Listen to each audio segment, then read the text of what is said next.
Welcome to Desire Made Real, a Discovery of Witches podcast, where we recap every episode of the television show spoiler-free. I'm one of your hosts, Mandy Kay, and when I'm not talking about Matthew and Diana, I'm talking about movies on my other podcast, Pop Culturally Deprived. And I'm your other host, Caitlin, and when I'm not talking about A Discovery of Witches, I'm podcasting about Lord of the Rings on So You Want to Read Tolkien. A Discovery of Witches is a new television show by British network Sky One based on the All Souls Trilogy by Deborah Harkness. While it's already aired in many parts of the world, it dropped in North America today, January 17th, 2019, on the streaming services Shudder and Sundance Now. It has already been renewed for seasons 2 and 3. Yay! Yay! Each week, we'll recap the episode spoiler-free, and we'll also be joined by our friend, Dr. Anya, an evolutionary biologist, who will talk about the science of the show.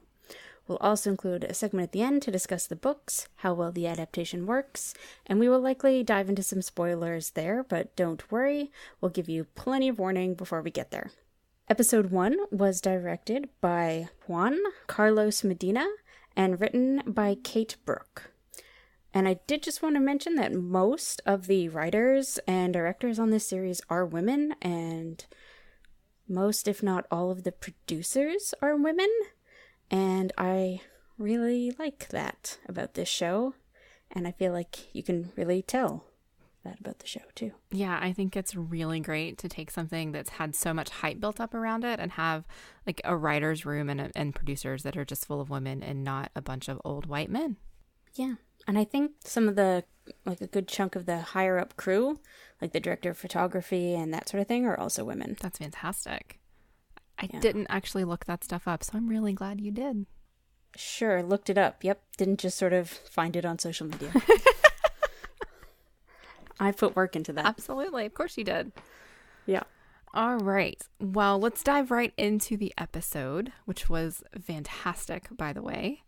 Mm-hmm. So we begin in Oxford during the autumn equinox per the Chiron on the screen. So I had to actually look up autumn equinox because I don't know when the equinoxes actually are. Equinoxes? Is that how you say that?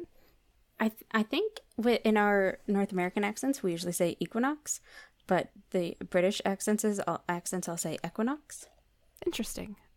In the show. So my mind now definitely thinks equinox because nobody really says that on a day-to-day basis. Absolutely. Nobody says that, which is why I had to look up what it was.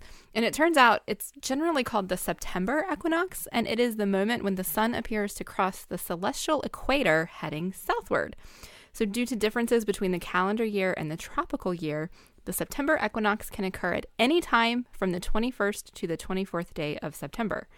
So we know that this takes place somewhere during that 5-day time span. It is usually the first day of fall. Ah, okay. See, I didn't know that either. Yeah. The show opens with Matthew and his wonderful monologue is the word I'm looking for there.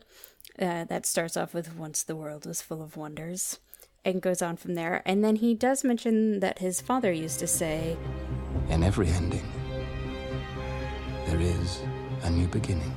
And that is a line from the second book, near the very, very end, when a character we haven't met yet in the show asks Matthew something that his father used to say. And he replies with the Latin, which I'm actually probably not going to read because my Latin pronunciation, But it does mean in every ending there is a new beginning. And I just like that they're already bringing in some stuff from book 2. Yeah, I think that's fantastic. It definitely sets the tone that the show is going to try to be bigger than the books a little bit, more robust in the world building, I guess. And I like that we start off with Matthew because it opens up the show, because the book was just from Diana's point of view. Mm-hmm. So having a very clearly starting off from Matthew's point of view there, changes it up a bit. Yes, definitely. Although we do see Diana row along the river beneath him. Mm-hmm. Yep. And that's the first time we see them. And then right from that opening scene in the fog, we go to Diana in her room, getting ready sort of frantically. And there's a good song playing in the background. and which is the Song of Home, which is written by the show's composer, Rob Lane. And it was written specifically for the show because they couldn't find a song that worked for every single sort of beat that they had to hit here, and that it had to sort of be frantic while she's getting ready, and then kind of slow and sad while she was looking at the photographs of her parents, and then pick up again when she was on the bike. Mm-hmm.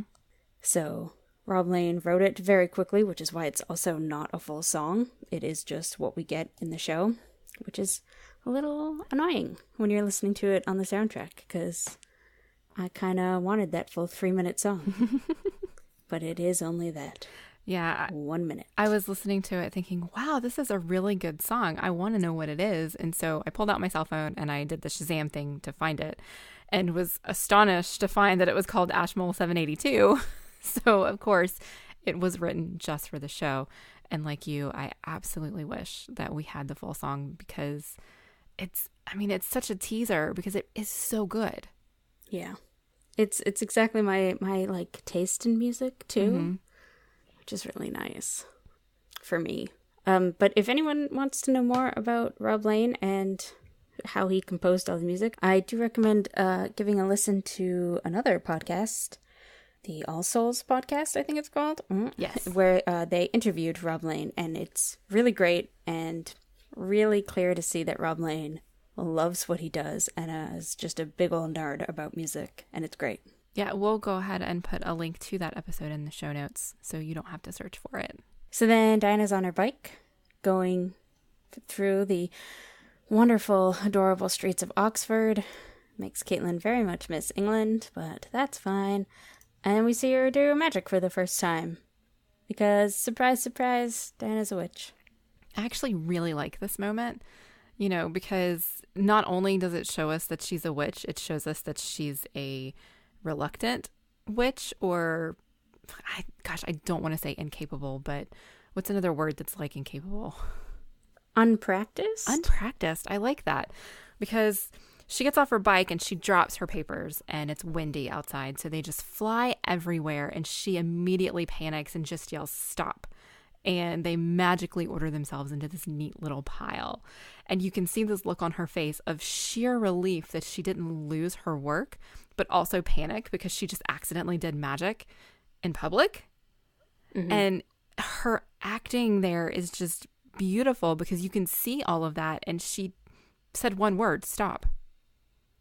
And you get those feelings of the panic and the relief all at one time, and it just tells you so much about her character. She didn't mean to do that. I like it. I like it too. And again, yeah, it was a good acting. And then she goes to give a talk at Oxford, and this is where we actually learn a little bit more about Diana as a character. She's not English. She is a visiting research fellow from America. She is a science historian who has tenure at Yale. And they go out of their way to tell us that she is one of the youngest ever to have been awarded that distinction. And then we learn that her topic of study is actually alchemy, and that she has done a lot of research into this field. She's giving a whole talk on it. She is getting ready to be offered a faculty position at Oxford, or potentially, be on the short list, because she does this work on studying the history of alchemy. And that got me thinking that most people probably don't know what alchemy is. And so I think this is a great time to actually go to Dr. Anya to learn more about alchemy and how it's the precursor to modern chemistry and all of the fun things that go along with it. Let's do it. Hi, everybody. I am Dr. Anya. I have a PhD in evolutionary biology. And I was really interested in participating in this podcast because I'm super interested in the way that science is portrayed in popular media and academia in general. And so I read the book off of a recommendation of some friends, and I thought it was really fascinating. And so I was super excited for the show as well. I also have some expertise in rowing, which isn't that important beyond this first episode, but thought I would throw that in there as well. We learn up front, relatively at the beginning of episode 1 that Diana's discipline is alchemy. And prior to reading this book, watching this show, really my only encounter with the word alchemy was in Harry Potter. So can you explain what alchemy is? Is this actually a real discipline? Would somebody study the history of alchemy the way Diana does? Yeah, that's a great question. So I would say Diana's field isn't really alchemy. Her field is probably the history and philosophy of science, it's a little bit of a niche subject. Not all universities have a department of the history and philosophy of science. It's something that a few universities really specialize in. But yeah, so her topic within the history and philosophy of science would be alchemy. And alchemy is basically a philosophical and proto-scientific tradition that's been practiced for millennia on 3 different continents, so across Europe, Africa, and Asia. So it's a really broad field, and basically its goals are to purify and perfect certain objects and elements. And specifically, it's well known that alchemists were, trying to turn things into gold. So basically turn certain elements into other elements. And so it's actually related to the modern discipline of chemistry, and they actually even have the same roots, alchemy and chemistry. It comes from the Greek term chemia, which means to fuse or cast a metal. And then alchemy is the Arabic form of that, because, a lot of Arabic words have, they start with the syllable al. So algebra, alchemy. Yeah, so alchemy is much older than modern chemistry, but they actually overlapped a little bit in history. And what we think of as modern chemical science actually borrowed a lot of ideas and techniques that were developed earlier in alchemy. And so modern chemistry is, instead of trying to perfect or transform elements, it's more interested in the scientific study of different elements and compounds and describing their composition, structure, properties, and behavior, and specifically chemical reactions from one substance to another substance. And so based on modern chemistry, we know that there are pure elements that are the smallest subunits of matter, basically atoms. And then atoms can be combined into other molecules, chemicals, and substances. Whereas alchemy didn't necessarily have that perspective. And so a lot of alchemy's goals are actually pretty impossible, right? Because in order to change one element into another element, you have to change the number of protons. And that's just basically it's not technically impossible, but it's basically impossible. You need a particle accelerator to get enough energy to do something like that. Messing with the nucleus of an atom is just so hard. So what a lot of alchemy was trying to do, we actually can do it nowadays using modern physics, basically, but you need $1 billion particle accelerator. So if we can do alchemy now, how long until we get the elixir of life? Oh, well, okay. So alchemy is philosophical and scientific, kind of fused together. So obviously, we're not going to be able to create an elixir of life to create immortality. That's physically impossible. What I was talking about more is dash my hopes. Yeah. Alchemy's goals of sort of being able to create gold or turn one element into another element.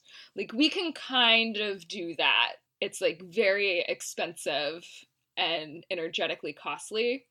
And so it's not really done on an industrial scale, but we kind of just do it for the love of science and to prove that we can. But it would have absolutely been impossible at the time that alchemy was being formed. Yeah, absolutely. And it's only been possible for the past couple decades. Maybe a little bit longer than that, but certainly since the 60s or 70s. Mm-hmm. Particle physics is not really my expertise. So I have friends that work at accelerators, but I don't know the field in depth enough to know all about the history of how that field developed. Right. So I'll have to talk to one of them about becoming immortal. Yes. Great. But I do think it's really interesting, right? The way that sort of like in the popular conception, we think about, like science and pseudoscience, and they're like completely separate and don't really fuse together that much. But, it turns out that what we think of as modern scientific chemistry owes so much of its techniques and ideas to alchemy. And, if you asked a chemist in the 40s and 50s, like, what was the difference between alchemy and chemistry, they would have said, like, oh, well, we can't turn elements into other elements, but like now we can. So at this point, like chemistry really physics has come so far that we can sort of achieve these aims of alchemy that seemed impossible before. Interesting.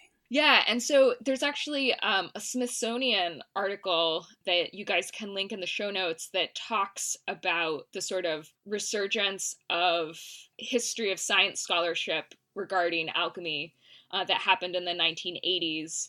And it's super fascinating, and you can see that Deborah Harkness was drawing on a lot of real alchemy for her book. And there's one quote in particular that I thought really illustrated that. The author says, historians of science began deciphering alchemical texts, which wasn't easy. The alchemists, obsessed with secrecy, deliberately described their experiments in metaphorical terms laden with obscure references to mythology and history. For instance, text that describes a cold dragon who creeps in and out of the caves was code for saltpeter, which is potassium nitrate, a crystalline substance found on cave walls that tastes cool on the tongue. Deborah Harkness, she's actually a real professor of history, and she teaches European history and history of science at the University of Southern California. And she's published 2 books of nonfiction books, one of which is on alchemy. And so, yeah, she's basically like drawing a lot on her personal experience and expertise with alchemy, and sort of feeding that into Diana's research interests and the plot points of her book. Yeah, in general, I thought the portrayal of academia in the show was really spot on, especially like her interactions with Jillian early on. And that's sort of like faculty jobs are just like really few and far between and really hard to get. And so there's a lot of kind of like competition and career jealousy and awkwardness. And it's like, even, like you don't have to want it. It's just like there and kind of unavoidable when you meet somebody and you're just sort of like, oh, it's been a few years. Like, the last time I talked, you were doing this postdoc here. Like, what are you currently doing? And then when they're like, oh, well, I'm actually like kind of between stuff right now. Or, like I'm on my third postdoc. Like, yeah, it just like made my heart ache a little bit with familiarity when they were doing all of that. Yeah, I did find it a little interesting, or just like a little weird that, she like gave this talk that everyone clearly loved. And then they were like, oh, you can just like write up, like the paper's almost done, right? And she was like, yep, almost done. And then she's like literally going back to the library and reading like 15 new books that she's never read before. Like, that's not really how the academic workflow goes. Like, if you're presenting an hour-long seminar about a topic, it's like pretty complete, and she should be able to write it up without doing that much more research. Like, if she was able to do the talk without any of the Ashmole text before, she should, like, all her Ashmole research should be for like her next paper or her, her next book or something. I don't know. Right. I will say in the book she did not give a talk. I see. Right. So I think that was just there to visually introduce alchemy to the viewers. I see. Yeah. That makes a lot of sense. I mean, and I think overall it worked. And if you like aren't super familiar with the academic workflow and like how long it takes to put together a paper, it wouldn't have stuck out, but it did just kind of feel a little weird to me. I can see that. And then I had one other final thing that I wanted to talk about with regard to the like academic-y and science-y parts of the show, which was that my first reaction when watching the episode was, I can't believe she's handling this like amazing ancient text with her bare hands. Like, don't you have to wear gloves for that? And so I sent a message to our friend Paul Moffat, who is at that Paul Moffat on Twitter, because he's a medieval literature specialist faculty. And I asked him about that. And he said that actually, you know, the standard a few decades ago was to wear gloves when handling ancient manuscripts. But now people tend to actually just use their bare hands. You like wash your hands right beforehand and make sure that they're like very clean and dry. And it turns out that actually, because when you wear gloves, it sort of decreases your manual dexterity. It actually makes you more likely to tear or rip a page. And so they're more worried about that than they are about you getting, you know, like oils from your hands on it. So the trend now is basically to not wear gloves when working with ancient texts. And Teresa Palmer, the actress, has mentioned that she did some training on handling ancient manuscripts. Oh, really? That's so cool. Yeah. I thought that maybe at the end of these segments, I would kind of like go through what we've learned about the world building and the science that's driving the main plot of the book. So then maybe, you know, we can kind of evaluate how much it makes sense and like how well we think the world building itself holds together. And so from this episode, basically what I took away is that there's 3 types of human-like creatures: the witches, the vampires, and the demons. The vampires are having trouble siring, and we don't know why. And then Matthew thinks that Ashmole 782 might help them figure out why, because it covers creature origins. But it could also be really dangerous and potentially used to destroy them. Mm-hmm. And yeah, overall, what I love most about the pilot is that it sets up the scientific problem like right away, much earlier than it does in the book, and it makes it really personal.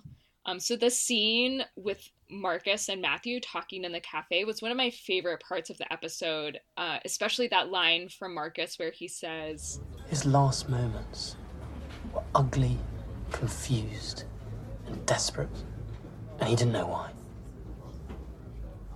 I did that. He was my friend, and I took his death away from him for nothing."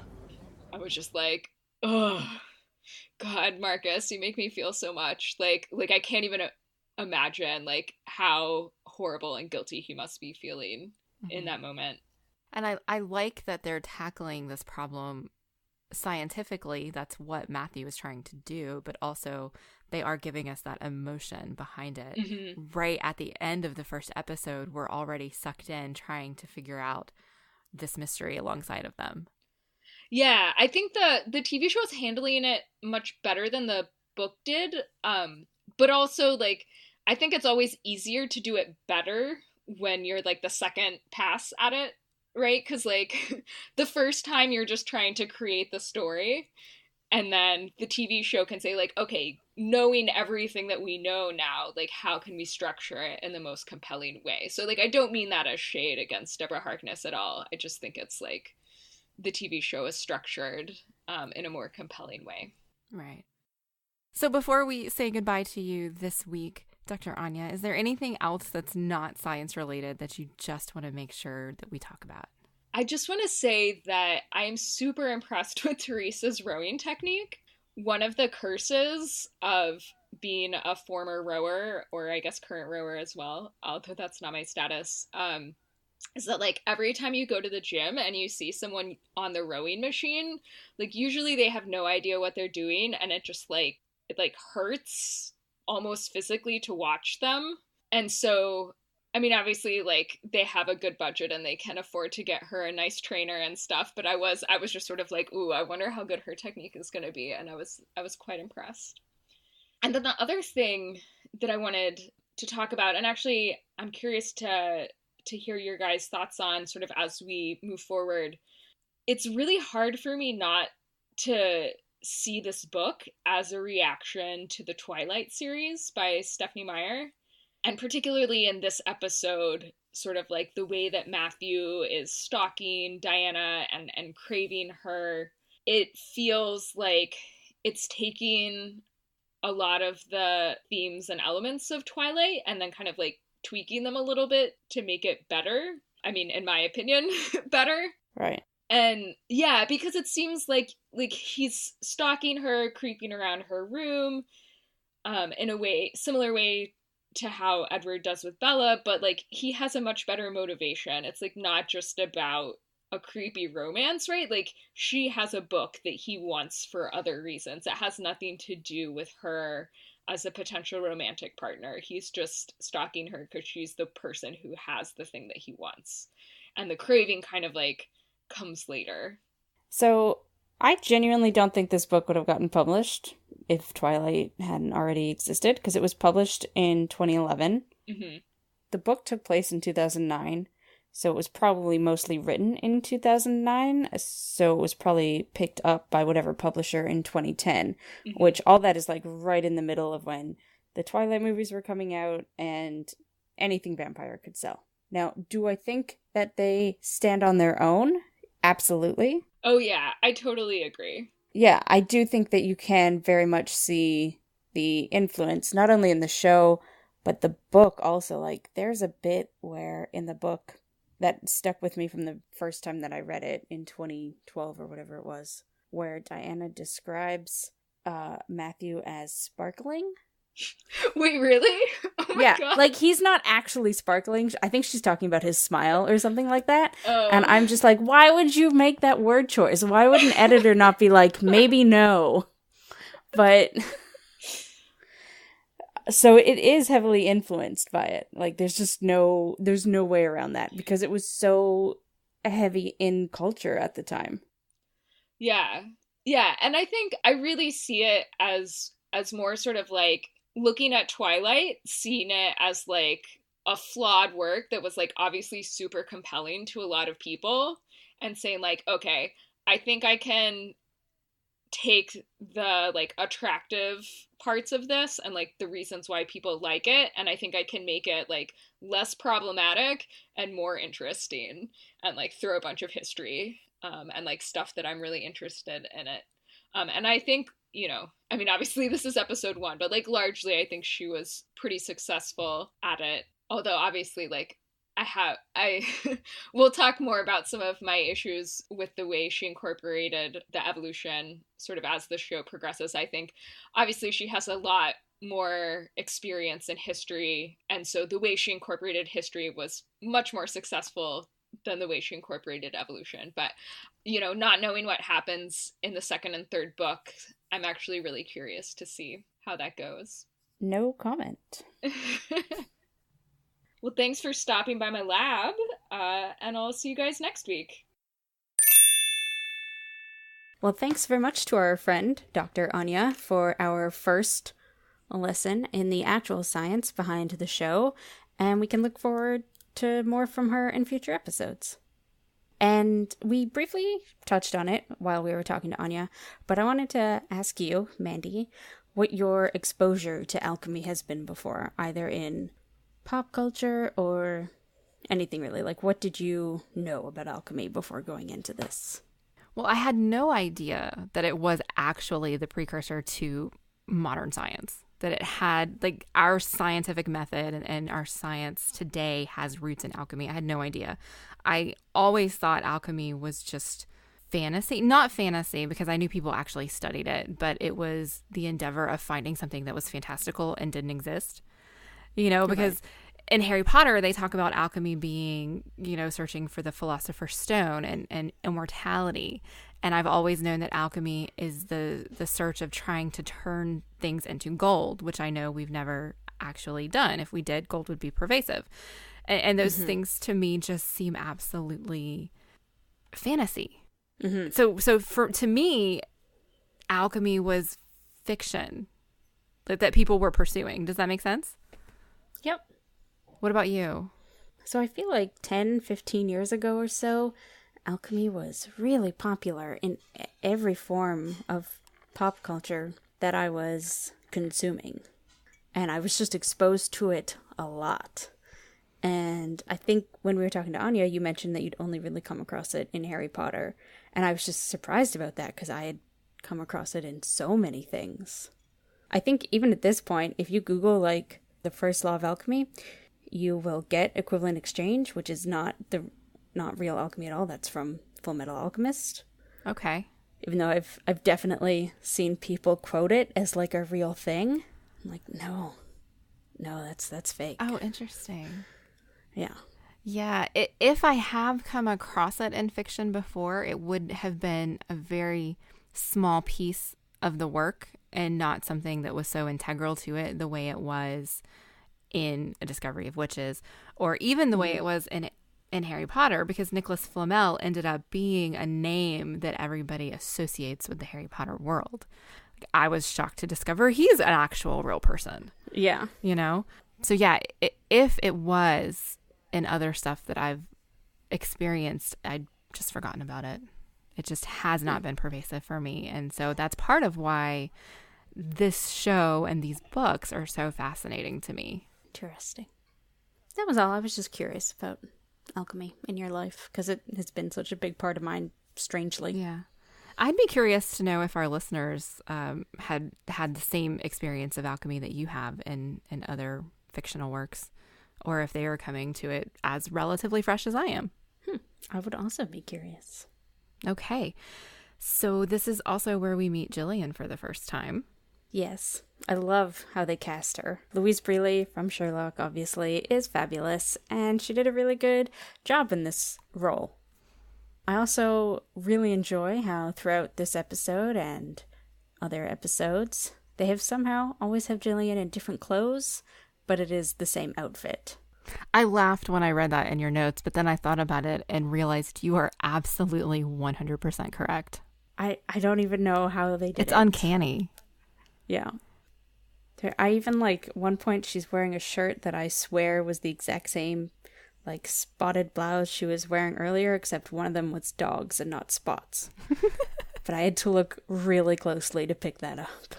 Yeah, I think that's an interesting costuming choice for reasons that we can get into with later episodes as we explore Gillian's character a little bit more. Mm-hmm. I think it's fascinating. Gillian is an interesting character. Yes, they've changed her a lot, but I think they've made her more interesting. Yeah. We don't know a lot about her at this point. What we do know is that she is clearly a bit jealous of Diana because Diana has achieved so much and Gillian's not even faculty yet. That comes across loud and clear. They also use Gillian for a bit of exposition. So we learn that something bad has happened to Diana's parents and that it's made her uncomfortable with using her magic. This is a very exposition-heavy episode. It is. Which I guess it has to be to set everything up and get the ball rolling. But they could have spread some of that out a bit, I think. Yeah, I think I agree there. Next up, we are finally introduced to the Bodleian Library and the Ashmole 782 manuscript, which we already know has to be a big deal because we've had a song named after it already in the episode. Yeah. Well, I guess, the song on the soundtrack is called Song of Home / Ashmole 782, and it goes from that song into the song that plays during this scene. Oh, okay. I think on my phone it just told me it was called Ashmole 782. My phone lied to me, which is fine. It happens, but okay. But, so Diana goes into the Bodleian and requests some Ashmole manuscripts from Sean, the man at the desk. And I just remembered when he flips that tube down to the lady in the basement. That lady, dream job right there. Oh, you want to sit in the basement just getting books for people? Yes, I just want to be in a basement with some books. Okay. I think I would prefer Sean's job just because I do need some form of human interaction in my life.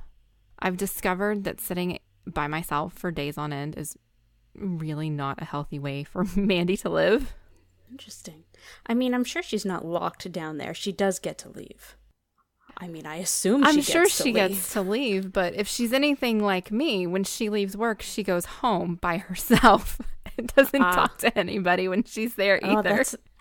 That sounds fabulous. That sounds fabulous. Okay. Oh, the differences in Friends, right? Yeah. And we see all the manuscripts in the basement, which are all real cool looking. Mm-hmm. And then we see Diana with 782. Yeah, I think I really, really love the beat where they clearly show us the row of Ashmole manuscripts, and we see 781 and 783 with a hole in between them. It is clearly not on that shelf. And so the woman in the basement just goes on to the next book. And then she comes back and it's mysteriously there. And so she gets it and sends it up to Diana.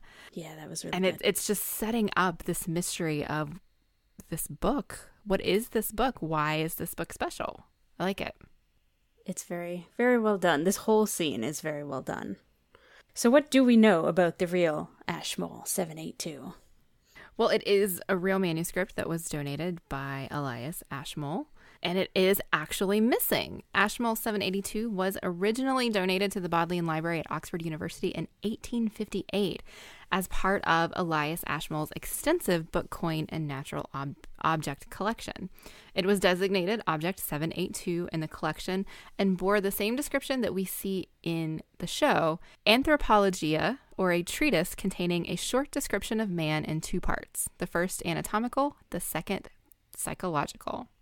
So I love what Deborah Harkness did here is she took this tiny, tiny tidbit of fact when there's no other fact around it. We don't know anything else about this book except that it was donated to Elias Ashmole. It had this inscription, and now it's been missing for forever. And she built this entire trilogy around it.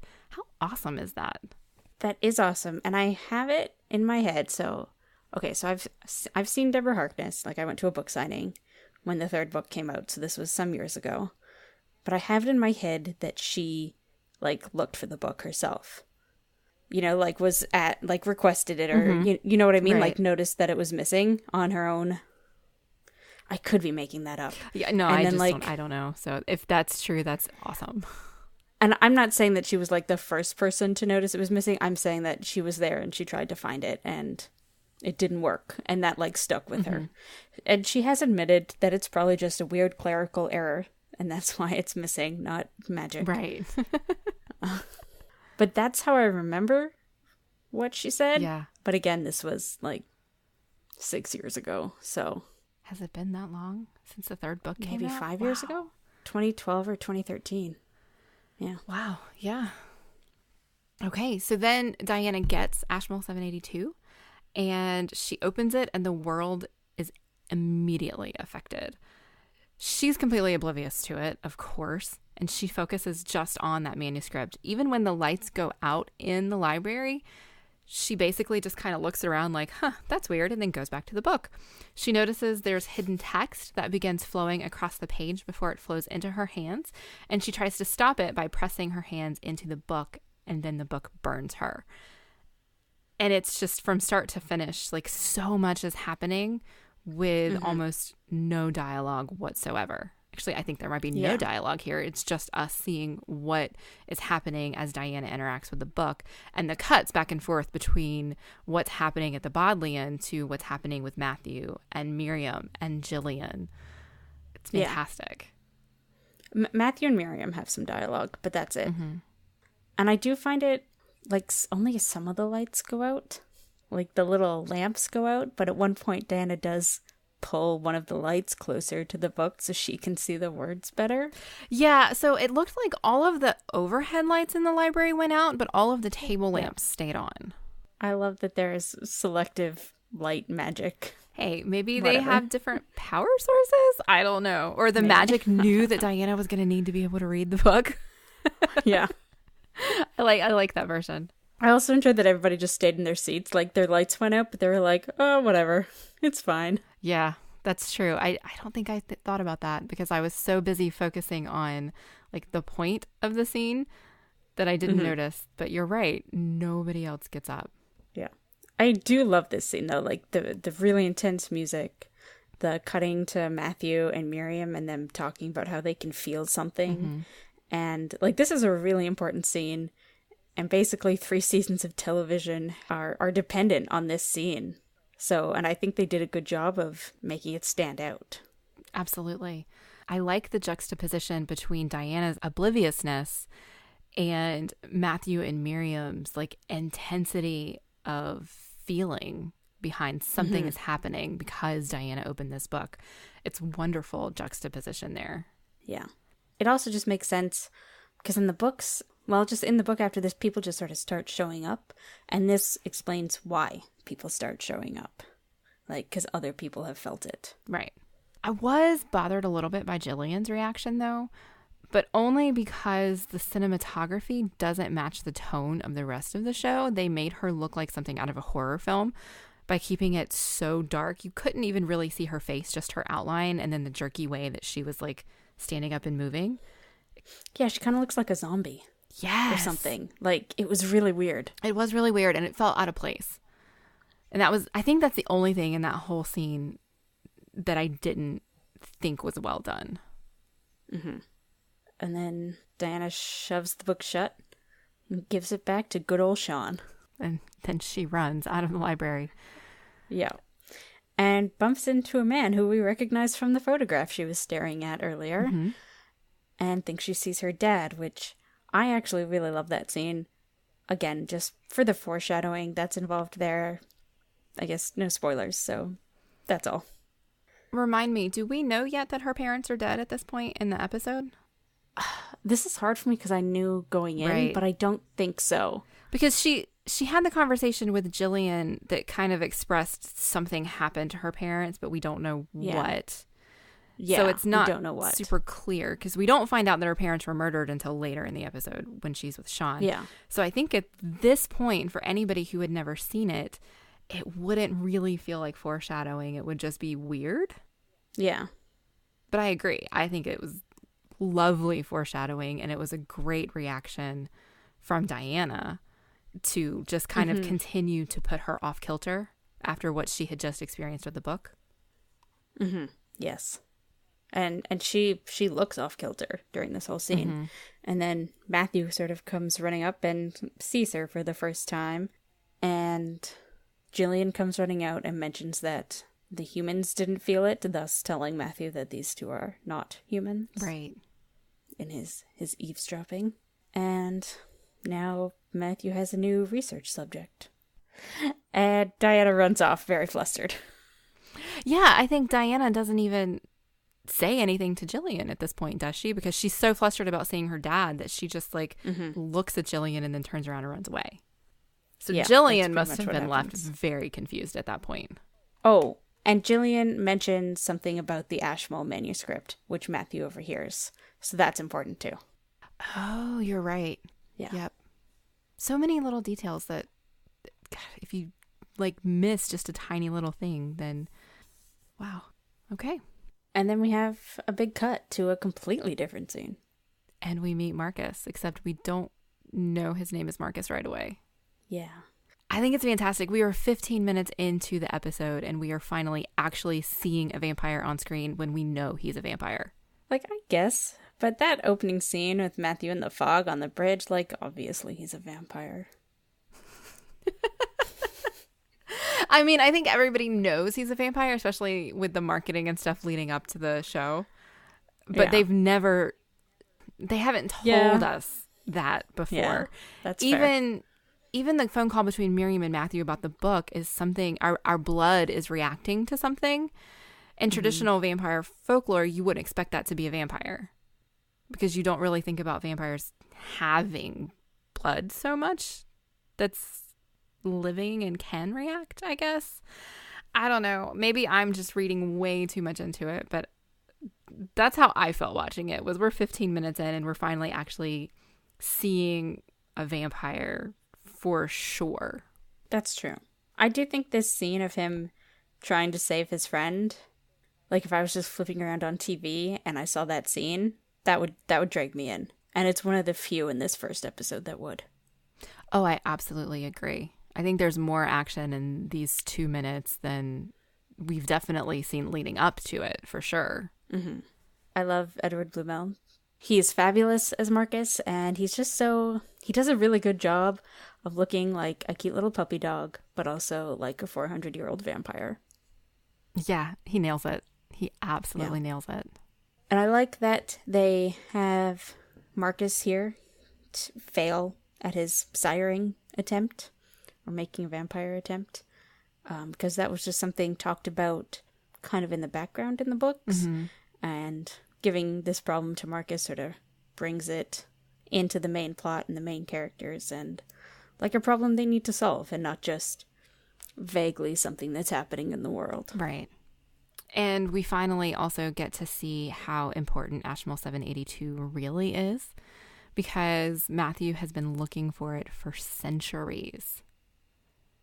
I mean, we knew when it was introduced and the reaction that Miriam and Matthew had that obviously there's something going on here, that this book is special. But this is where we find out that Matthew has actively been looking for it for centuries. And so we know moving forward, this book is probably going to have a lot to do with the plot. Yeah. And then we go to Diana's sleep, dreaming about spiders. Why does it always have to be spiders? Yeah. Great. To be fair, in the book, they used the same sort of thing, like for the same sort of foreshadowy stuff, they used ribbons, which isn't very dark. Like, ominous is the word I'm looking for. Yeah. So I understand why they went with spider webs, but I it's just didn't need more big spiders in my life. Right, and I didn't need it to be so, like, jump cutty. You know, I mean, they made it to be kind of like a jump scare, and it didn't need to be scary. I mean, maybe it did. I mean, because maybe, honestly, I guess if I was dreaming about spiders, I would probably wake up suddenly like she did too. I don't know. Yeah. I don't know what I really think about that. I just know I hate spiders, and so that instantly is going to give me a negative reaction. But then when she wakes up, she calls Sarah and Em everybody's favorite lesbian witch ants. Oh, absolutely. Yay. Sarah and Em are perfect. I love that Sarah is so matter of fact. She's immediately just out of bed. Okay, what's wrong? Let's make the coffee. Was it a grimoire? You know, she just like starts going down the list of what it could be that, you know, Diana's dealing with. And it's just amazing. I only ever want to see Alex Kingston playing a lesbian witch from now on. Like, now that I've had that, everything else is subpar. I'm going to headcanon that Sarah is also somehow River Song, who has time traveled and just had this whole life in Madison. I have very complicated feelings about River Song, so okay. Let's leave that there. Okay. All right. That's fair. I will say, though, that as we previously established with the equinox, it is the end of September. And Sarah mentions that it's 5 a.m., except the sun is up. And this is very bothersome to me, because that sun would not be up. You're absolutely correct. I was having a really hard time with the phone call. Like, I've watched this episode, 3 or 4 times now, and every single time it, like, catches my brain just a little bit, because I'm like, wait, I have a conversation with somebody who lives in the UK every single week, and I understand how these time zones work. It's not going to be, I mean, it is absolutely going to be 5 a.m. in one place and 10 a.m. in another. That's just, I mean, that is how time works. But it doesn't make sense that Diana's just getting out of bed at 10 a.m, right? Like, I mean, she's an academic. You don't start your day at 10 a.m. She has lots of work to do to get her professorship or whatever. Yeah, absolutely. She's sleeping in. The sun is rising at weird times. What is this world? I headcanon it that, you know, I just assume that Diana stays up late reading and doing more research, which is why she sleeps in so late. But you have to do some hand waviness there. Yeah. Like, it would have been better if she had woken up at 5 a.m., but then it would have been midnight. Actually, that probably would have been better if she had woken up at 5 a.m. and called Sarah at midnight, because Sarah's probably awake at midnight. Or like they were just going to sleep. Right. And then Sarah was like, what are you doing? It's midnight. Right. Yeah, I think that would have made so much more sense. But Sarah and Em are the best, and we need more. I will wholeheartedly agree with that. And then we cut back to Marcus, and Matthew is there with him now. And I love the two of them together. They do. They work really well off of each other, I think. Marcus is at the police station giving his statement about what happened to James, because James ended up dying. He was not successfully sired. And that's a heartbreaking enough situation because the cops are like, why did it take you so long to call us? And obviously we know why, but he can't say. And so then he leaves with Matthew, and Matthew is both sympathetic but also furious with Marcus because... Oh my God. The look Matthew gives him in the police station, it's so perfect, like disappointed dad. Matthew does such good things with his face. He absolutely Acting-wise. does. Yeah. And this is a scene where we learn a lot more about vampire lore in this world. And I love it. Like, it's different from any modern vampire lore that I've seen in recent years. It's not the same as True Blood. It's not the same as Buffy. It's not the same as Twilight. You know, it's different from what we generally see when we see vampires in fiction. We immediately in this scene, we have Matthew ask Marcus if he even got consent from James before he sired him, which, holy shit, is a huge deal. Like, who would have ever thought that you talk about consent before vampires sire somebody? Like, in every instance I've ever seen, it's just, nope, I'm going to bite him now. I will say, I personally believe that to be more of a Declaremont thing, not necessarily a vampires in the bigger world. That is a fair possibility. Or like a good person thing, I suppose. Yeah, a good person thing, I think, absolutely. Yeah. We've also seen Matthew standing in a church holding a rosary and praying, which in most other vampire stories would not happen. He wouldn't even be able to hold a rosary without it burning him. We've seen him walk around in broad daylight. And so Deborah Harkness has completely taken the mythology of vampirism and completely made something new here. Even though some of it is closer to original folklore, I read that Dracula could go out in daylight, but his powers were diminished. And so we're kind of reaching way back in the annals of vampire history. And I don't know. I always think it's great when a writer comes to old material and makes it new again. And I feel like that's exactly what Deborah Harkness has done here. I feel like with vampires, you almost have to, since they get done so much. Not that I'm upset about that. I always love a good vampire. Right. But, you know, I feel like sometimes when authors mess with it too much, they get a lot of flack. But vampires aren't real. Do whatever you want with them. Right, exactly. So I like what she's done with them here. And I also feel like she's thought really hard about what it would be like to be that old and to have gone through so much. So I really like her portrayal of vampires. I do too. I think it's wonderful. And I think it's as close to realistic as we could get, talking about something that's obviously so unrealistic. Yeah. I think she went out of her way to try and think about, like you said, what would a person who had lived for X amount of years, since in this episode we don't know how old any of them are, you know, how would they act? How would they think? How would they interact with the world around them after having been through so many iterations of the world, which I think is great. This is also the conversation between Marcus and Matthew where we learn that there is a widespread problem among creatures, and that Matthew thinks Ashmole 782 has information about vampire origins in it, so that maybe he can begin to figure out what is causing these problems and eventually reverse them. I think he also has a line about how we cannot let the witches have that. So, sort of our first real sign that there's some tension between the creatures. At the end of that scene, he mentions that he will talk to Dr. Bishop, and then we cut to Dr. Bishop in the library, needing a book, and she goes to get the book, and it flies off the shelf because she can't reach it into Matthew's hands. Dun dun dun. Dun dun dun. Nice. Yeah, I like that this is another instance of accidental or uncontrolled magic. Like, we are really leaning into the idea that Diana is definitely a witch, but magic is not familiar or comfortable to her. We also learned that Diana can tell that he's a vampire by sight. He has barely spoken to her. She has really not had any interactions with him at all other than looking at him, and she instantly knows that he's a vampire. Yes.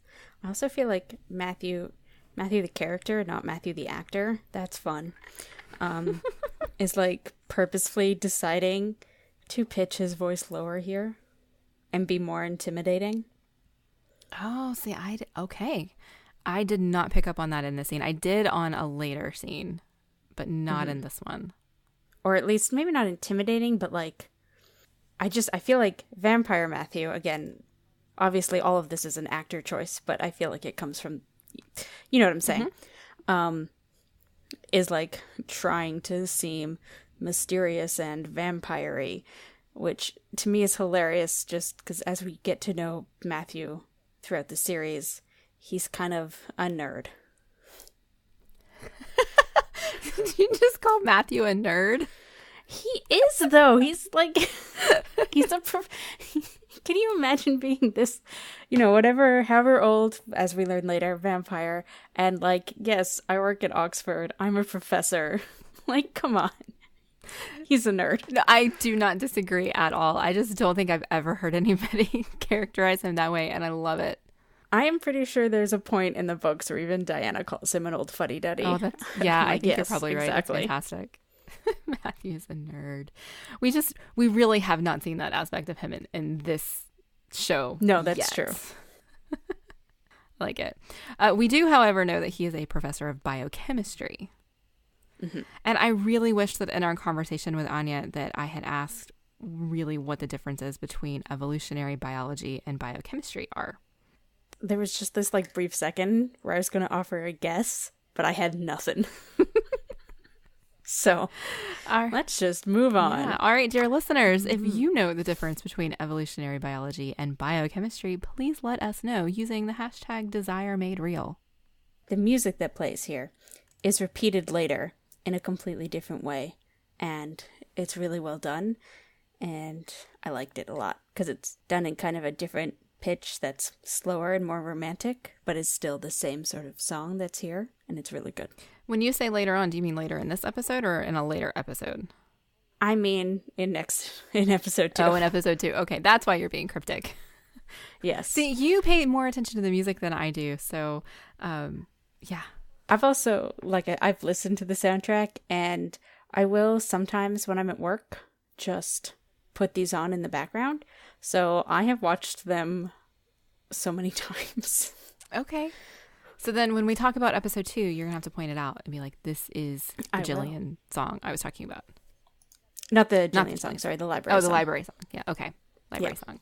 So then we get to Jillian, who's grading papers, and for the first time in this whole episode, drinking a white wine, which must be a sign of evilness, right? Because everybody else has always drank red. It's probably a sign of something. Yeah, maybe. But anyway, so she picks up her phone and she makes a decision. And so the next scene that we see her going and telling another witch that she knows what the disturbance was. Right. She goes specifically to Sylvia, who I believe we know is the head of the coven there. Yes, she mentioned it earlier, but I could not remember that witch's name. And that's why my sentence was so weird. Her name was Sylvia. And we see Sylvia is teaching, and teaching like high school, not a college. So the witches are teaching the children everyone's worst fear. Probably devil worship or something. Maybe I took that a step too far. Whatever. No, I think that's great. Okay. But I kind of like Sylvia infiltrating the children of Oxford. Absolutely. And then we get to everybody's favorite, Diana eating baked goods. That's what you got out of this next scene? Diana eating baked goods? Really? No. I just enjoy how much they have her eating baked goods, because that's the only thing I do when I'm in England. I'm like, I will eat and drink tea. That's what I'm going to do here. Well, I mean, that's what you do when you go to England. Yeah. It's part of what you do anyway. But she is on her laptop trying to find out information about Matthew Claremont, when who should saunter in his tight vampire pants but Matthew Claremont. You know, I honestly just don't know. Are his pants like particularly tight, or is he just incredibly slender? I think he's just incredibly slender and his pants are well tailored. It's hard to tell sometimes. I mean, there's other episodes where definitely the pants are very tight, but I presume that along with, the writers and the directors, much of the costume department was female also. Probably, which may have something to do with it as well. But generally, I think that he's just a very well-tailored man. That's fair. When I think of Matthew, either from the book or from the show, that's what I think of, is very, very put together and very stylish, even if he is a nerd. I was just going to say he is a big nerd, so he would be very put together. Yeah. But this, I will say that Matthew Goode, as an actor, is not really, my taste in good-looking actors, I'm really more of a Chris Hemsworth arms person. Right. But I don't know what it was, but this scene in particular is when I decided he was very good-looking. And I was okay with watching 7 more episodes with him. Yeah, this is the scene where you really begin to see chemistry between Matthew and Diana, or conversely between Matthew and Teresa, depending on how you want to look at it. But this is the scene where there's fire coming from both of them, and it plays out very well on screen. She's so no nonsense and direct when she's responding to him, and I love that this comes right after we've met Sarah, because we see that Diana's personality is so like Sarah's in a lot of ways, just in how they think and stand up for themselves. And it's good stuff. Yeah, this whole conversation is great. And the way that they're just they're both kind of looking at each other, and it's good. I don't know how else to describe it. They're just good actors. They are. They do a lot with facial expression. They do, and not a lot with words. I mean, they do a lot with words too, but so much of this episode in particular is dependent on you actually being able to see what's happening on the screen. And he explains about Ashmo 782 in this one, and that he's been looking for it, and that he thinks she still has it. And scholarly Diana is very affronted at the idea that she would steal a book from the Bodleian. But also they just don't seem to like each other much in this scene. Or at least Diana doesn't seem to like Matthew. Right. He does try to give her a warning, and she completely takes it as a threat and just basically says, I'm having none of this, and gets up and walks away. And then she just goes to work and looks at manuscripts all day. I don't think she gets a lot done, though, because as she turns off her light and calls to Sean, she really needs a drink. That's true. And this is the single weirdest scene in this whole episode, right? I mean, this is weird. It is. Okay. They're out on this pseudo date sort of thing that's solely for the audience to learn that Diana's parents were murdered. I mean, that's proper dark. Let's have Diana go on a date so we can tell everybody her parents were murdered. That's just weird. I feel like they were trying to do two things with this scene. One was get the exposition out, and the other was to show that Diana has more to her life than just I look at books and then I go home and call my aunts. They super failed on that second thing. Oh, yeah, absolutely. But they did have her say, Sean, I need a drink, as though the two of them were friends. But then they clearly weren't in the next scene. Yeah. She's like, well, now I know what you drink, and now I know what you drink. So tell me about you. What do you do when you're not at the library? These two have clearly never had a real life conversation that doesn't have to do with work. Yeah, absolutely. Okay. I do wish they had gotten this exposition out and, showed that Diana does have friends and people that she knows in a different way, but I will mention that down in the book section. Okay. After that very strange scene, we cut to Finland, which is also a rather jarring cut, and it looks very different than anything we've seen so far. Which is nice, because I think they're still in Wales, technically. Oh, okay. You mean for the filming? Yeah. Okay. So in this scene, we see two men that we haven't yet seen in the show are walking into the woods. One has a hunting rifle, and he's very obviously hunting whoever lives in the cabin by the water. He's not out hunting deer or bear, anything like that. So then we learn that it's Satu after she kills the man with magic. And in the scene, Peter, who is the man who's still alive, we don't know his name yet, but we learn it in the episode. He looks genuinely afraid of Satu in this moment. And honestly, that doesn't make sense to me. He's there to recruit her for something called the congregation. He obviously already knows that she's powerful. So why does he look afraid of her? Well, I mean, we find... no, I only have spoilers. Okay, then I guess we in will, response to that. we can like put a pin in that maybe and come back to it later. But in the context of this episode, in the way that it's set up, I mean, I can understand being afraid of her because she just killed somebody. Mm-hmm. But at the same time, he knew that was going to happen. He set it up for this man to come try to kill the witch in the woods. What a strange job interview, right? Yes. It's so bizarre. Here's this man I have brought you to murder. What? But apparently this murder makes her worthy.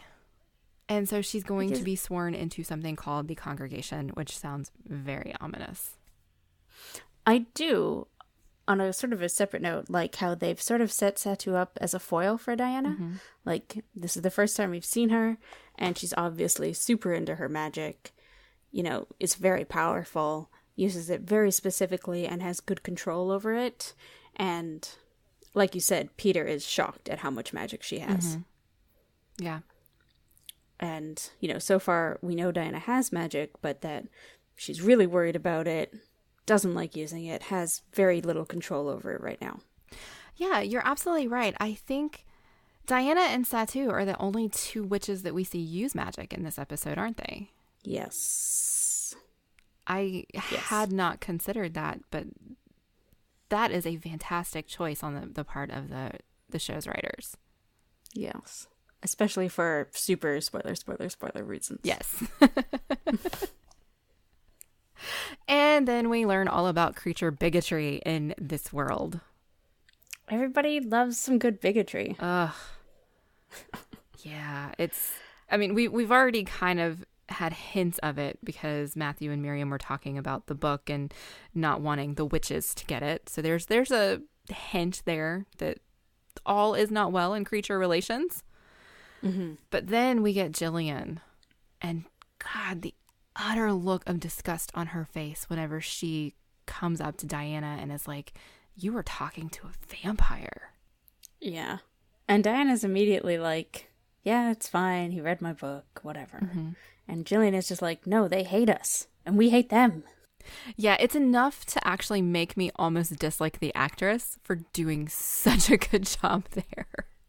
Yeah. I know that's a terrible thing to say. I mean, she really nails, she's got it down. Mm-hmm. I don't think this is terribly spoilery, but in the book, Jillian was kind of a jerk all along. Mm-hmm. Like, she and Diana never really got along. And in this one, they made sure to make them friends, just so that then Jillian could betray her, and I hate her more. Yeah. I think honestly, I think that's a little bit of a good choice too, because I know you want to talk about this a little bit later, but it's another layer of giving Diana a life outside of the library and books. Yeah, because absolutely. they've set up a friend. Even though we haven't seen their friendship develop on screen, we're told about it. I mean, I know we're also told they haven't seen each other in 6 years, but, they're friendly. They're hanging out socially. And so I think that's why they did that, because Jillian's a character that we need. It wasn't something that they could just give to somebody else to do. Yeah. And so they had to build her character up a little bit more, and it absolutely makes you dislike her even more. Absolutely. Yep. Jillian. I just want to point out that, okay, so this next thing really is a tiny, tiny little blip in the episode, but I have to talk about it because I love it so much. Okay. After Diana and Matthew, well, I guess Matthew's still in the library, I don't know, but after Diana leaves and she has that conversation with Jillian, the next place we see her is standing in line at a coffee cart, and she's reading a book. And Matthew's watching her.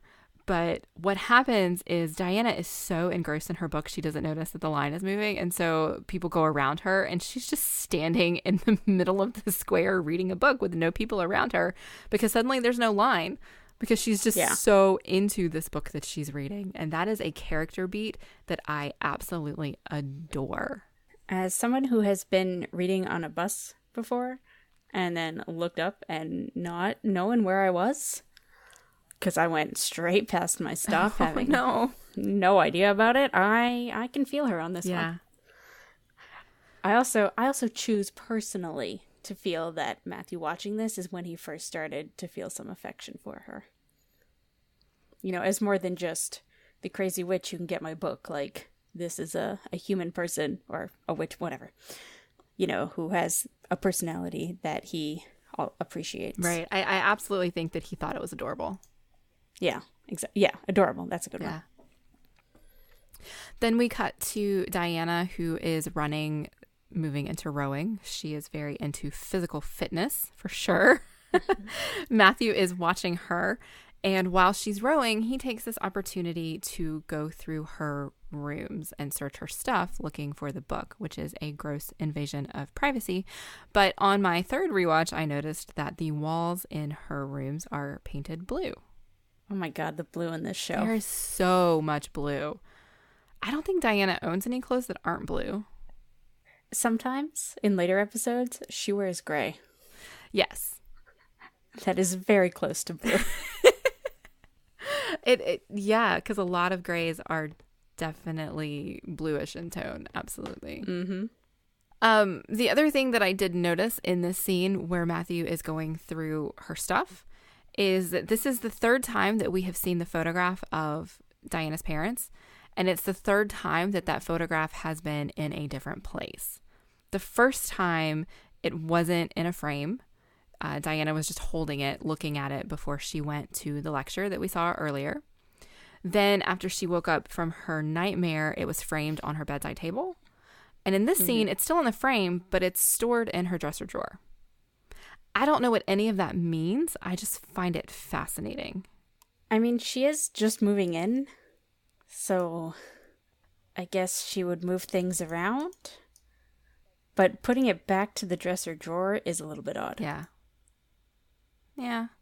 I don't know. Maybe I'm just nitpicking. It just seemed weird. Or maybe it does mean something and we just don't know what yet. I don't know. It does just seem like a choice. Like they wanted to move it here to have it in the scene, but then they wanted to move it here so Matthew could find it. Yeah. Like, that's how I'm reading it. Yeah, that's probably more accurate. Then we cut to Peter and Satu again. They are now in Oxford. I really, really don't like the character beat where Peter talks to Satu like she's a dog. Did you pick up on that? Yeah. Where she's standing in the hallway and he says, "Come in here. Don't linger out there." And it's just very rude and demeaning, dehumanizing. Yeah. I mean, it's good character for Peter Knox, who is an asshole. Yes. I mean, it's absolutely something that Peter Knox would do, I think. It stood out because this is the first moment where we've seen him not being afraid of Satu. Yeah, that's true. I think we're actually seeing his personality here. So it stood out to me. They are in Oxford to see Gillian because she's going to tell them all about the book and Diana. Mm-hmm. And Satu is very, very aggressive here. And it's a weird character beat, I think. Yeah, when she drapes herself on the couch. Yeah, the way that she chooses to sit on the couch. And then she doesn't even give Gillian time to answer Peter when he asks for the witch's name. It's just instantly, "What's the name?" Gillian takes a breath to start speaking. And Satu's like, "You heard him. What's the name?" All very down and sultry and mean. It was just weird. It's a very odd scene. Although I will say Gillian has some good acting here because you can see that she's kind of reluctant to give Diana's name. Mm-hmm. But then she does it. She does. And it's very clear that Peter has heard the name Diana Bishop before. Yeah. I don't think so. Peter is played by an actor named Owen Teale. Mm-hmm. Who I don't think I've ever seen play anyone but a jerk. I'm not sure I've seen him play anything else. It's possible I've only ever seen him other than this in Game of Thrones, though. So okay, well, if he's in Game of Thrones, I have absolutely seen him. He plays the guy at the Night's Watch who really does not like Jon Snow. Wow, I absolutely did not recognize him in that context. Interesting. Well, he does it very well.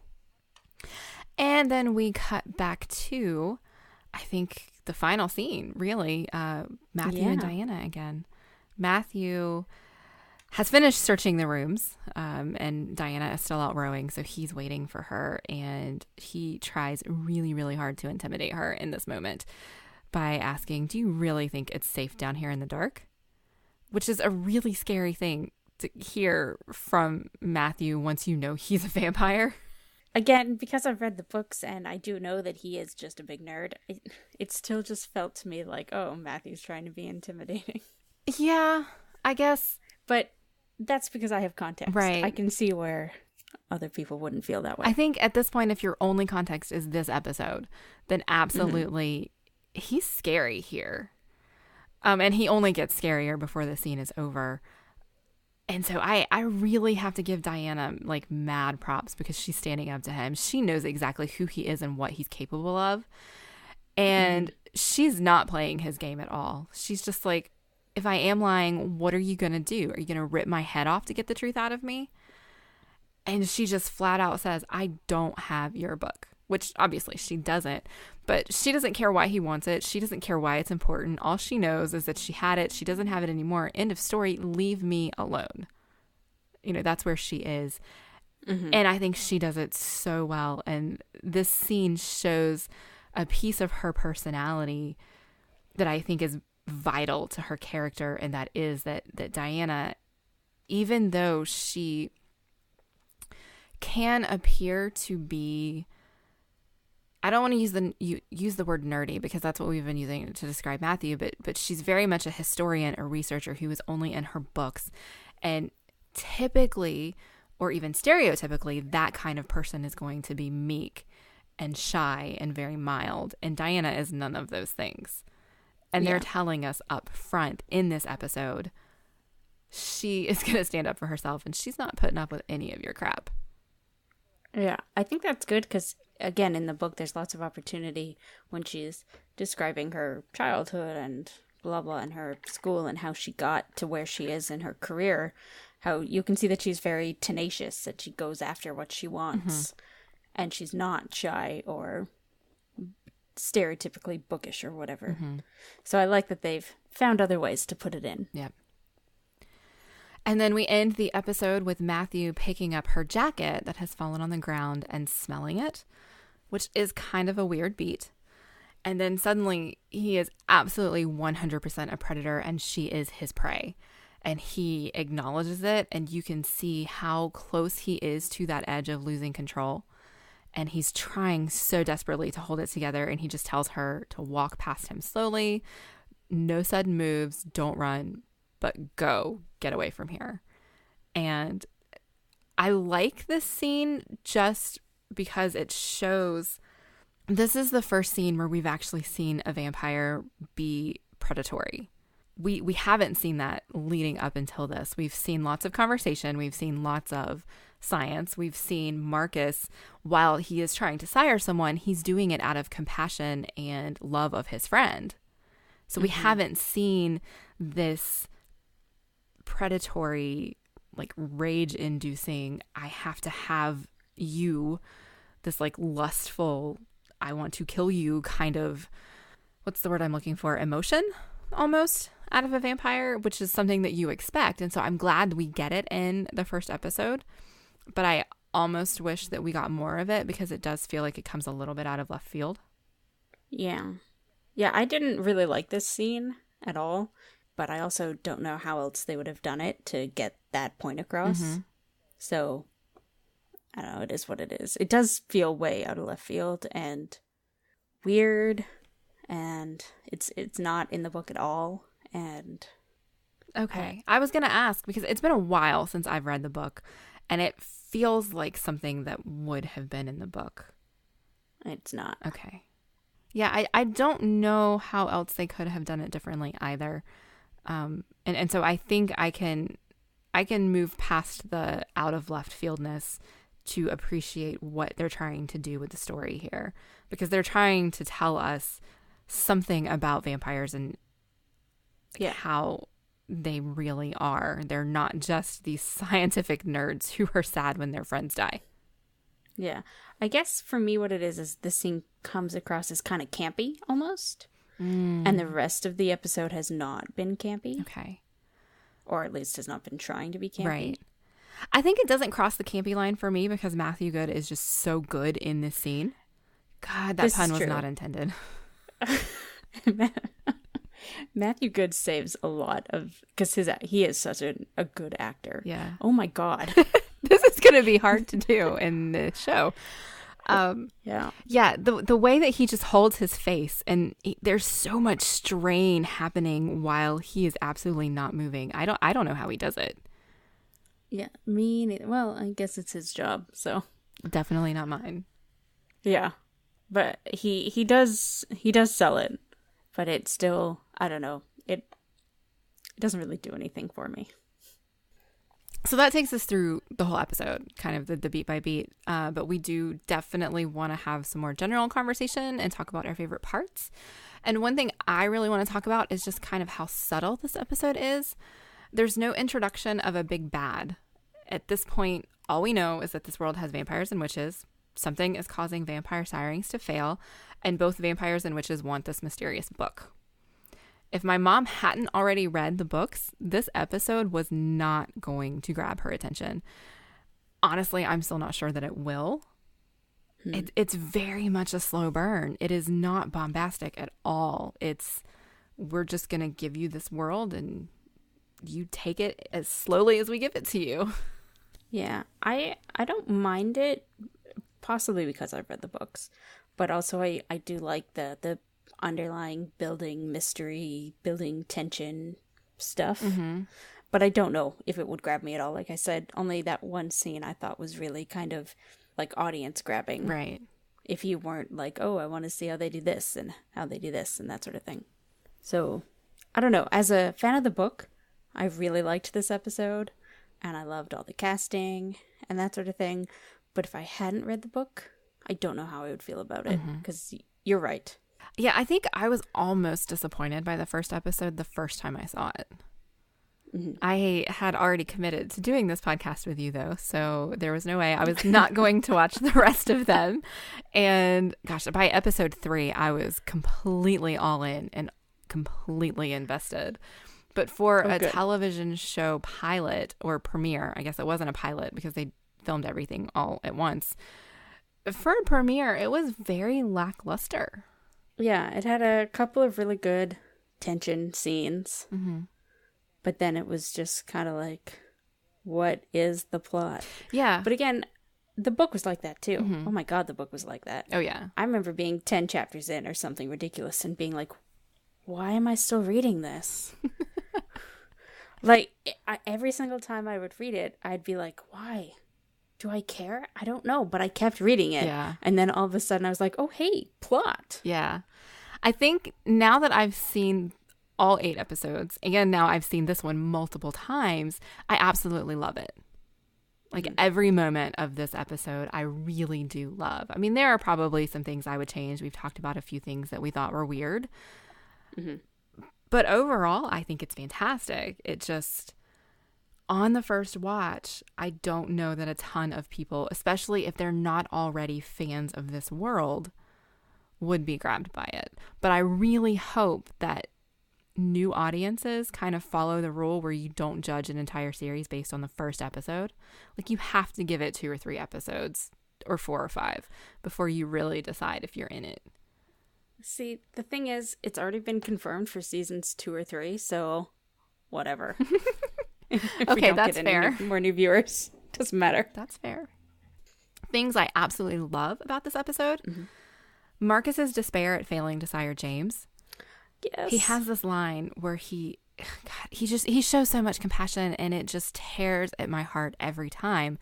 He says his last moments were ugly, confused, and desperate, and he didn't know why. And then he goes on to say that he did that to him, and if he had known that was a possibility, he never would have done that. And that just, God, it tells you so much about the character of Marcus. It tells you so much about this world. And it just makes me want to wrap Marcus up in this giant hug and like feed him chocolate. Yes, I feel like before that, Marcus is very much portrayed as like the irresponsible teenage son. Mm-hmm. Yes. But in that moment, you could see that he was also like an old vampire. Yes. Who had sincere compassion for humans even. Like James was a human and it was his friend and he loved his friend. And also this shows something that comes up again later in this show, which is good friendship between men. Good, like, affectionate friendship between men that I do really like. Yes, we absolutely do not see that enough on screen. And this show does that really well. I also really, really love the casting. I was really unsure about how this was going to go whenever I saw the casting, even before the trailer was released and everything. But oh my goodness, it's perfect. And let me just say, Alex Kingston as Sarah, perfect casting is perfect. Yeah. I mean, Alex Kingston is going to do an amazing job, given anything. But she's just perfect as Sarah, you're right. Yeah. Just perfect. So the things that I absolutely love are the cinematography, which is it's just beautiful. I love it so much. Almost every shot made me wish I was in England, which, I mean, isn't hard to do. England is like my favorite place in the world. Right. But still, made me wish I was there. And just every shot was great. And I loved it. And I love the wardrobe. Like, everybody is just dressed so perfectly for their characters. Even people who, like Miriam, I'd never really pictured her wardrobe at all while reading the books, but I love the choices that they made for her and everything. And maybe Diana only does own blue, but as somebody who has definitely pulled out 5 gray t-shirts while looking for one specific gray t-shirt, I'm not going to judge her. Maybe she was just in a blue mood while she packed for Oxford. All right, I think it's time to jump into our by the book or spoiler section, where we kind of talk about the differences between the episode and how the book was written. So if you have not read the books or watched all of the episodes, please proceed at your own risk. In this section, we're going to talk about things that may have not yet appeared in the show or never do at all. So turn us off now if you don't want to be spoiled. You think they're gone? I hope they are, because I really don't want to spoil anybody. All right, let's do this. Yeah. So you mentioned this up top in our conversation proper, but the book is told from Diana's first person perspective. So everything we see involves Diana, and we see people through her eyes. But the show introduces us to Matthew up front, and he's the one who sets the tone to the show by doing that introductory voiceover, which was a much longer one in this episode than we'll see in future episodes. And I thought that was actually a really good change. Yeah. I think I did mention before, but it does open up the world right away. And it makes it clear to book readers that it's not just going to be from Diana's point of view, and that the world is going to be expanded and we're going to see other people. Yeah, I think that's great, because it also does give us the opportunity to get information that we didn't get in the books. We got consequences in the books, like Jillian betraying Diana, but in the show we get to see Jillian betraying Diana. Yeah. I think that's a really well done change, and I think that the writers, they really rose to the challenge. Yeah. So then we have Matthew searching Diana's room. In the show, he did it while she was out. In the book, it is 10,000 times creepier because she is asleep in the room, and he ends up like mesmerized and staring at her for hours. Oh, I forgot about that part. It's so creepy, and I don't like it. I mean, he is there to look for the book and not watch her sleep, but he does end up watching her sleep for hours. Yeah. I think what I missed from that scene was that is when Matthew begins to understand Diana's power and how she doesn't understand her own power. Like, we've got a lot of back and forth between them in this episode where she's like, I don't do magic, and he says, I can smell your power, and they kind of just let it go with that. And so I think I would have preferred to see something about Matthew really understanding that this is, yes, she's powerful, but she doesn't actually know it. Right. That it sort of comes out of her when she's unconscious. Right. Yep. The introduction of Ashmole 782 was also a little bit different. In the show, it burns her hand. That doesn't happen in the book. The text does move on the page, but doesn't actually flow out onto her hand. She did not have the vision of her father afterwards. I liked the text flowing under her hand, and as we talked about, seeing her dad afterwards, because both of those are very foreshadowy. Are we just straight up saying what they foreshadow in this section? No, I think we absolutely can, because, I mean, we've warned folks. This is spoiler section, and the books are not off limits here. Yeah, the text flowing into her hand is foreshadowing for like the very end of the series when she does absorb the entire book. Right. Absolutely. And the vision of her father is absolutely foreshadowing that he travels in time. Yeah. You know, that really was her father that she bumped into. That must have been, like, from what we know about his personality from when we meet him properly in the second book, that must have been so much fun for him. Oh, God, I cannot wait until season 2. I know. Meeting the dads. It's going to be great. Yeah, it's going to be fantastic. So I think, you know, we've got this section kind of blacked out on specific instances that are different, but one thing that I'm really excited that the show is doing, and it's doing so well, is that it's bringing things from later parts of the story, even later books in the trilogy, and putting them right up front to set up foreshadowing and to make that world bigger. And it's just, it's exciting. It's little bits of Easter eggs for the readers of the books. And it makes me happy, and it kind of brings me joy, and I really like it. I also like it. We already kind of talked about Jillian being different because of now we get to see her backstory. We get to see the things that she does and not just the consequences of her actions, which is really nice. They did change it so that she's British in the show instead of American, and I'm not sure how I feel about that.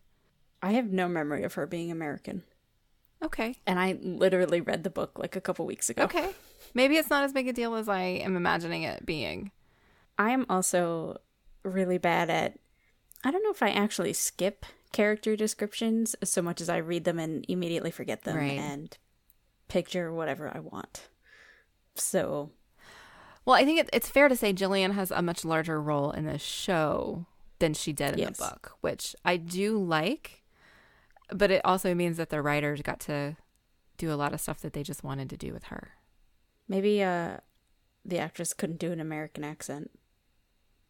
Oh, interesting. So they were like, whatever, she's British now. Yeah, hey, whatever works, because she's great in the role. And then we meet Marcus much earlier than we do in the book, which, again, I love Marcus, so that's great. In the book, he's already working in Matthew's lab, and when Diana finally goes to visit the lab, that's when we meet him. So I guess it's like episode 2, technically. But now they've given him a backstory about why he's in the lab and all that sort of thing. And we get to actually see him being a doctor, which I like. Yeah. I think one of the biggest changes is Satu. Yeah. In the book, we don't meet her until she kidnaps Diana, right? Yep. Which happens, not until at the end of episode 7. Is it 6 or 7? No. It happens at the very end of episode 5. Oh, wow. And then, like, the actual torture is episode 6. Oh, okay.